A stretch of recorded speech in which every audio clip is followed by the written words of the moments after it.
Assalamualaikum warahmatullahi wabarakatuh. Salam Malaysia Madani, salam perpaduan, salam reformasi, salam harapan. Zaidi. Waalaikumsalam Zaidi. Tapi dulu saya mengucapkan terima kasih kepada anda yang sempat singgah di teratak buruk saya pada petang ini. Ya, seperti biasa, sebelum kita berada di room rakan kita yang lazimnya akan bersiaran dalam pukul 3 lebih kurang begitu, iaitu room Cik Yani, kita sembang-sembang, lepak-lepak dulu di sini bagi mereka-mereka yang berkesempatan lah. Hari ni hari Minggu, saya faham ramai yang beristirahat, ramai yang bawa keluarga berjalan-jalan, ya, ataupun ramai yang relax-relax dulu hari Minggu, ataupun ada juga tugas-tugas lain, balik kampung dan sebagainya. Jadi ke mana pun anda berada, ya, di mana pun destinasi yang anda tuju, kita doakan anda semua berada dalam keadaan sihat, selamat, ya, dan diberi perlindungan oleh Allah SWT.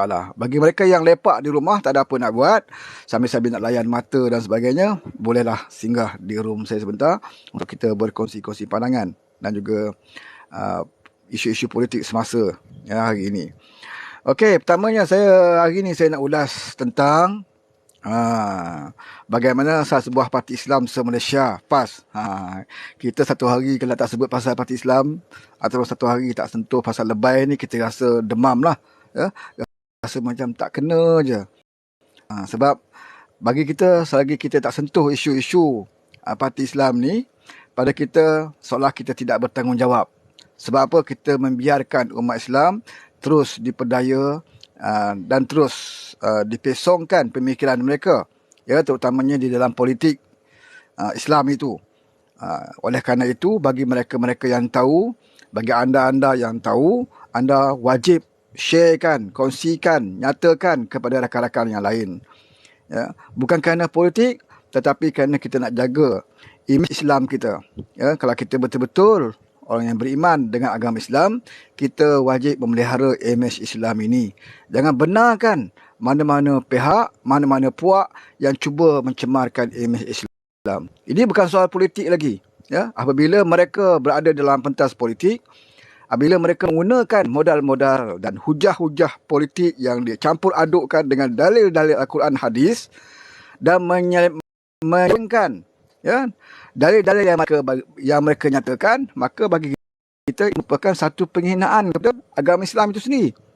Ya, ini selalu saya sebut, ya, apabila saya mengulas tentang isu PAS.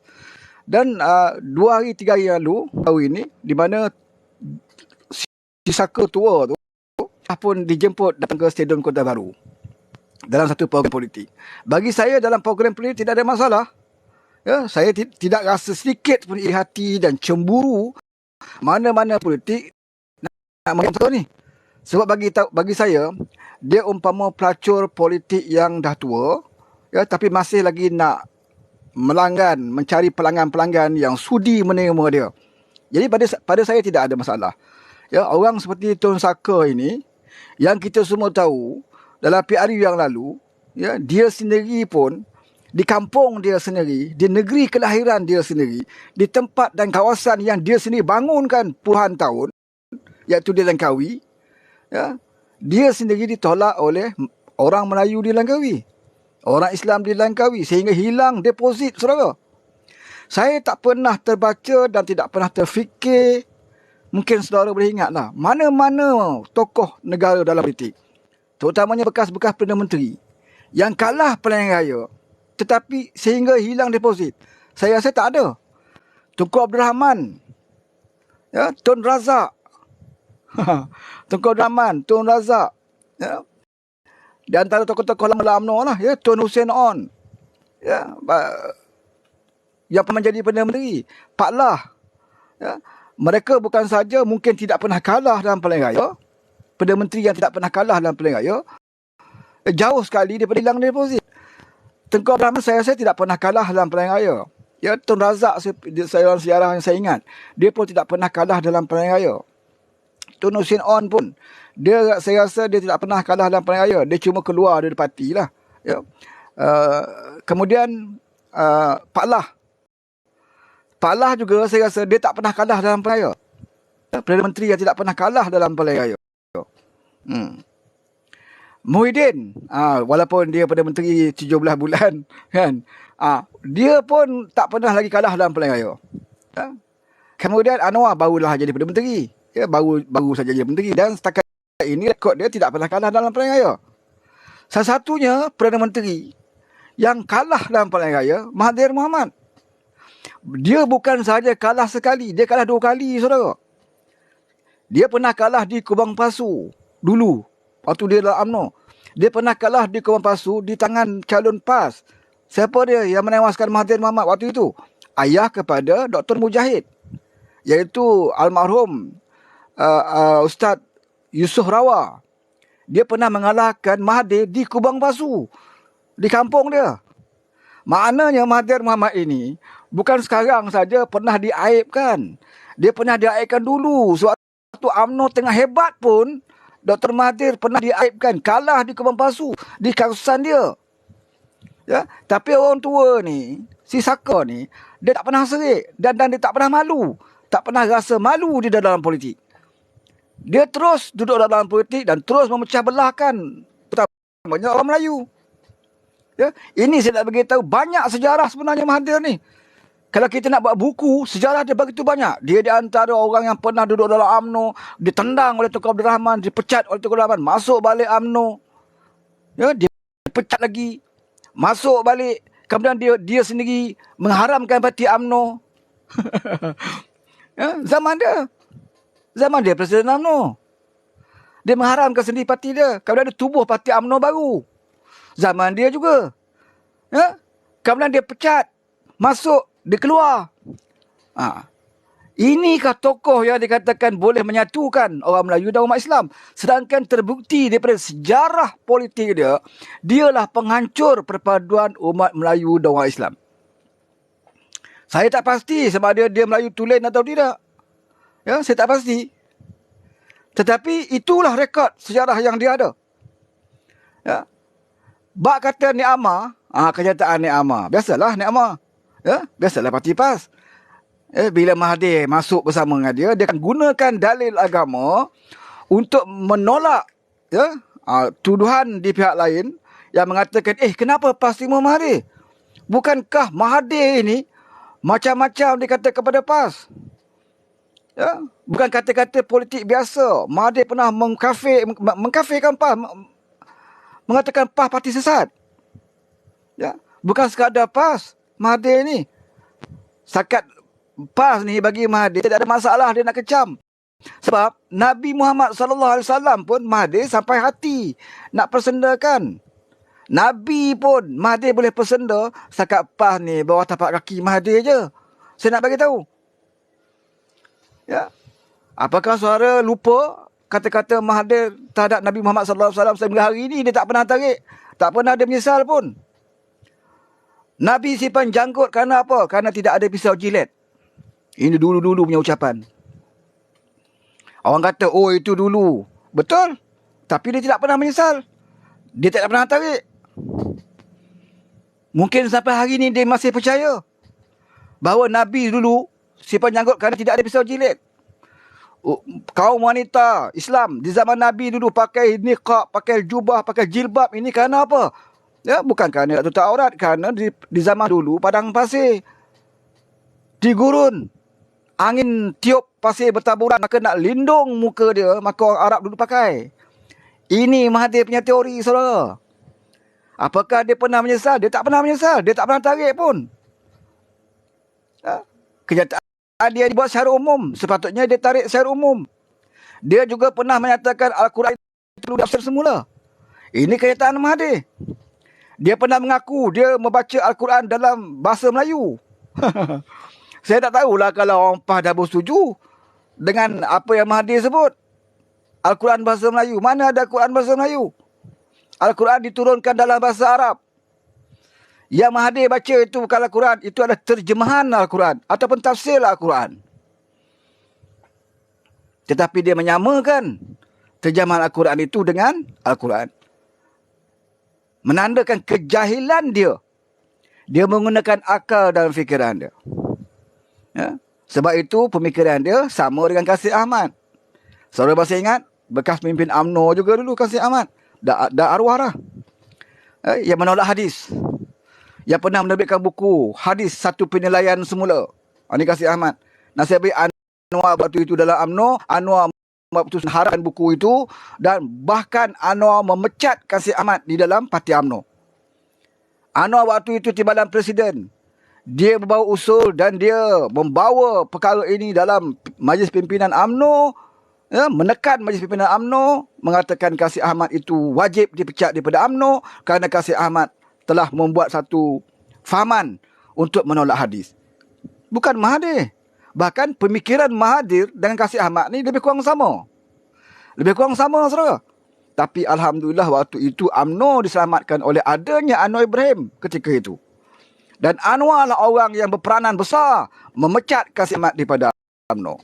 Sehingga kan Kasih Ahmad begitu marah dengan Anwar Ibrahim. Dia pernah bersumpah, kalau saudara tengok dalam YouTube, Kasih Ahmad pernah bersumpah, dia tak akan terima Anwar Ibrahim walau dalam apa cara sekalipun. Benci dia kepada Anwar Ibrahim. Sebab Anwar seorang pejuang Islam yang menggagalkan usaha dia untuk meracuni umat Islam dan dalam Malaysia ini untuk menolak hadis. Dia cuba nak bawa budaya itu yang dibantu oleh Mahathir Mohamad untuk meracuni umat Islam, bahawa hadis-hadis ini banyak tak boleh pakai. Sehingga kan dia terbitkan buku Hadis Satu Penilaian Semula. Alhamdulillah waktu Anwar di dalam UMNO, Anwar dapat menyekat fahaman ini dan Anwar mengambil tindakan memecat Kasih Ahmad daripada UMNO. Itu kisah dia. Semua umat Islam yang tak tahu kisah ini, baca balik sejarah ini. Bagaimana Anwar mempertahankan Islam itu sejak dia dalam UMNO lagi. Bahkan dia menyindir Tun Mahathir. Kalau saudara buka dekat YouTube ucapan penggulungan Anwar Ibrahim waktu itu dalam UMNO sebagai timbalan Presiden UMNO. Apabila Mahathir menyatakan, janggut Nabi simpan janggut kerana tidak ada pisau jilid. Anwar di dalam ucapan penggulungan dalam pimpinan agung UMNO selaku timbalan Presiden, Anwar menjawab hujah Mahathir Mohamad di depan Mahathir Mohamad. Tetapi cara dia untuk menegur Mahathir dengan secara penuh diplomasi. Sebab Mahathir waktu itu presiden dia. Apa Anwar kata? Saudara boleh baca. Tun, dia kata, janggut ini, dia kata sunnah Nabi. Dia bagi tahu Mahathir, janggut ini sunnah Nabi. Maknanya Anwar menjawab hujah Tun yang mengatakan Nabi simpan janggut itu kerana tidak ada pisau jilid. Tapi dijawab secara berhemah oleh Anwar Ibrahim di depan perwakilan UMNO. Dia menegur Mahathir Mohamad dan menyatakan kepada Mahathir Mohamad bahawa memelihara janggut itu adalah sunnah Nabi. Ini cara Anwar menegur Mahathir. Dalam parti yang sama, dia ada kaedah nak tegur pemimpin dia. Tetapi apabila Anwar luar parti, serangan dia, keteguran dia kepada Mahathir kelihatan lebih keras. Ini cara Anwar. Dia mengamalkan cara dakwah dia macam mana. Teguran, serangan dia. Dalam parti, macam mana kita nak tegur pemimpin. Tapi kalau kita di luar, macam mana kaedah kita nak tegur pemimpin. Ini cara dia. Sebab Anwar mengamalkan apa yang disebut dalam Al-Quran, ud'u ila sabili rabbika bil hikmah. Serulah ke arah Tuhanmu dengan penuh hikmah. Sehingga hari ini, Anwar mengamalkan seruan itu. Menyeru ke Islam dengan penuh hikmah. Bukan kerja dia mengharamkan orang, mengharam itu, haram ini, kafir sana, kafir sini, neraka ke orang. Itu bukan kerja Islam. Anwar tunjuk contoh. Bila dia kata Islam itu perlu dimertabatkan, dia contoh atas perbuatan dia dulu. Dia contoh atas program-program yang dia buat di dalam negara kita. Di bawah PMX lah kita melihat bahawa syiar Islam itu cuba diangkat oleh Anwar Ibrahim dalam tempoh 7-8 bulan ini. Setiap minggu di Seri Perdana, rumah kediaman resmi Anwar Ibrahim itu diadakan majlis-majlis ilmu. Sepatutnya kediaman resmi Seri Perdana itu adalah kediaman resmi Anwar Ibrahim. Dia dan keluarga dia akan duduk di situ. Apatah lagi kediaman resmi itu telah pun renovate di zaman Muhyiddin 38 juta, saudara. Muhyiddin punya confident dia akan jadi Perdana Menteri selama-lamanya. Maka dia renovate kediaman resmi Perdana Menteri 38 juta. Bukan Bayarkan, renovate, tukar lukisan, tukar perabot, tukar ini, 38 juta, saudara. Duit siapa? Bukan duit mak bapak Muhyiddin Yassin. Itu duit rakyat Malaysia di waktu COVID. Rakyat tak makan, rakyat angkat bendera putih. Orang hilang pekerjaan. Ada yang bunuh diri. Kes kematian bunuh diri meningkat. Ketika itu Muhyiddin keluarkan duit rakyat 38 juta hanya nak mencantikkan mahligai dia di Seri Perdana. Sebab dia rasa dia akan kekal sebagai Perdana Menteri. Dia lupa pada Tuhan yang mencaturkan alam ini. Wa makaru wa makarallah wallahu khairul makirin. Dan mereka merancang, Allah juga merancang, dan sebaik-baik perancangan itu hanyalah daripada Allah. Dia rancang, dia repair rumah, renovate 38 juta. Dia beli Mercedes 2 juta untuk kegunaan Perdana Menteri. Untuk dia. Dia tempah. Bukan duit mak bapak dia. 2 juta itu duit rakyat Malaysia yang tengah ke buluh waktu itu. Tergamak dia renovate rumah 38 juta. Tergamak dia tempah Mercedes 2 juta. Itu belum cerita jana wibawa lagi, saudara. Semalam dia bucak Kota Baru. Dia kata Anwar bohong. Saya ini anak ulama. Bapak saya berpesan jangan berbohong. Ceh. Kamu bukan sekadar berbohong, wahai si Tompok.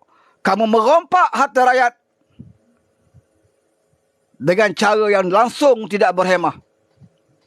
Kamu gunakan wang rakyat hanya untuk mencantikkan mahligai kamu di Putrajaya. Kamu gunakan duit rakyat hanya untuk menggunakan kenderaan. Ya, sejumlah 2 juta ringgit. Apakah itu ajaran mak bapak kamu? Saya nak tanya Muhyiddin Yassin. Kau datang ke Kota Baru, bercakap depan ratusan ribu juta orang di stadium. Kau nak tipu rakyat Kelantan. Hei rakyat Kelantan, saya nak bagi tahu, jangan diperbodohkan oleh si Tompok. Rakyat Kelantan kena ingat, sewaktu Muhyiddin jadi Perdana Menteri, apa yang Kelantan dapat bandingkan dengan apa yang PF bagi sekarang ini kepada kamu. Rakyat Kelantan, jangan jual maruah diri kamu kepada si Tompok. Tuhan dah tunjukkan kepada kita. Tuhan beri peluang kepada si Tompok mentadbir negara kita. Apakah buta mata hati kita untuk menilai? Apakah rakyat Kelantan tak tahu? Saudara-saudara yang ada di sini, rakyat Kelantan, bagi tahu kepada rakyat Kelantan. Waktu rakyat lapar, Muhyiddin renovate rumah 38 juta. Kalau 38 juta itu diberikan kepada Kelantan, sikit sebanyak masalah air di Kelantan boleh diatasi. Tetapi Muhyiddin tak buat itu, saudara. Dia peduli apa masalah air di Kelantan. Yang penting, mahligai aku di Seri Perdana itu mesti diindahkan. Sebab aku nak jadi raja selama-lamanya di Malaysia ini. Itu yang dia lakukan. Kalau Nek Amar di Kelantan sibuk dengan Mercedes, Muhyiddin pun sama. Bila dapat jawatan, tempah Mercedes baru 2 juta. Dia ingat dia boleh jadi Perdana Menteri selama-lamanya. Akhirnya, Allah takdirkan dia terkangkang jatuh. Dengan hina sekali. Satu-satunya Perdana Menteri yang jadi Perdana Menteri yang paling singkat dalam sejarah negara kita. Iaitu si Tompok. Naik jadi Perdana Menteri, tidak ada keberkatan. Sebab melalui tebuk atap. Tak dipilih oleh rakyat dalam pilihan raya pun. Kerana scheme of things. Naik ke tawaran jawatan dan kedudukan. Dia jadi Perdana Menteri. Apakah dia ingat dia berkat? Dia selalu ulang dalam ucapan dia di halayak ramai. Saya anak ulama, bapak saya ulama, ajar saya jangan menipu. Saya nak tanya Muhyiddin, apakah bapak kamu mengajar kamu untuk pegang jawatan dengan cara khianat dan tebuk atap? Apakah bapak kamu mengajar kamu berkhianat dengan kawan-kawan yang menaikkan kamu? Apakah itu ajaran bapak kamu? Bila berkawan dengan orang, bila berpakat dengan orang, kamu khianat. Sebab apa? Kamu nak dapat jawatan. Apa itu bapak kamu ajar? Saya tanya Muhyiddin. Sudah pasti bukan bapak dia yang ajar. Memang kita tahu. Ya, Haji Yassin itu dikenali seorang, bukanlah ulama besar pun. Tapi bolehlah dikatakan ilmuwan agama. Dan saya pasti bapak dia tak pernah ajar benda-benda ini pada Muhyiddin. Tapi bila dia dah kalah dan tak ada jawatan dan tak ada kelulusan dan tak ada kuasa, dia ambil contoh apa Bapak dia pesan. Waktu dia jadi Perdana Menteri, pernah tak dia ingat pesanan bapak dia? Waktu dia ada jawatan Perdana Menteri, pernah tak dia ingat pesanan bapak dia bahawa jangan ambil wang rakyat, jangan salah gunakan kuasa, jangan fikir mahligai kamu sahaja, jangan fikir tentang kenderaan kamu sahaja. Rakyat tengah nak mati tak makan. Utamakan rakyat dulu. Ini waktu rakyat mati nak makan, terpasang kat bendera putih. Ya? Ada yang bunuh diri bukan kerana putus cinta. Ada yang bunuh diri kerana hidup hutang, berniaga tak boleh. Sewa kedai kena bayar. Bunuh diri pula, bunuh diri secara terbuka, saudara. Bunuh diri dalam bengkel kenderaan. Gantung diri kat bengkel kenderaan. Bunuh diri kat Jantas. Sampai ke tahap itu rakyat. Kita umat Melayu Islam ini nasib baik kita ada iman. Alhamdulillah. Kita dalam Islam diajar haram bagi kita bunuh diri. Walau susah macam mana pun, jangan bunuh diri, jangan berputus asa. Diharamkan dalam Islam membunuh diri. Maka di kalangan Melayu Islam tak ada banyak kes bunuh diri waktu itu. Tetapi Melayu Islam paling ramai angkat bendera putih.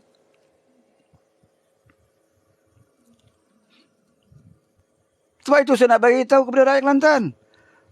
Dia datang ke sana, dia seret Atuk, yang Atuk pernah kata Muhyiddin pengkhianat besar.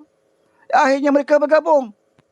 Sekarang pakej dalam PN ini, pakej yang cukup lengkap, saudara. Kamu nak cari orang yang kaki sakau, dalam PN ada. Kamu nak cari orang yang resis tentang Melayu, dalam PN tu dah ada. Kamu nak cari orang penjual agama, dalam PN tu dah ada. Pakej yang lengkap sekarang dalam Perkhidmatan Nasional. Dan itulah parti yang akan berdepan dengan kita dalam PRN ini. Sebab itu penerangan kena diperluaskan. Anak muda kena dia bagi tahu. Ya? Jangan benarkan Nek Amar menjual agama hanya kerana nak terima si saka tua. Dalam ucapan dia Kota Baru, apa kata Nek Amar? Dia terima Mahathir pasal apa? Pasal Nek Amar tahu bagaimana PAS mengecam Mahathir begitu hebat. Ya, waktu PAS terima Mahathir dulu. Ya. Kita mula-mula meyakin Mahathir dah berubah. Okey, tak apa. Kita terima. Ya. Walaupun dengan penuh berat hati. Dan kita waktu itu tidak ada pilihan. Pilihan kita sebenarnya ada Datuk Seri Anwar Ibrahim. Tapi Anwar dalam penjara.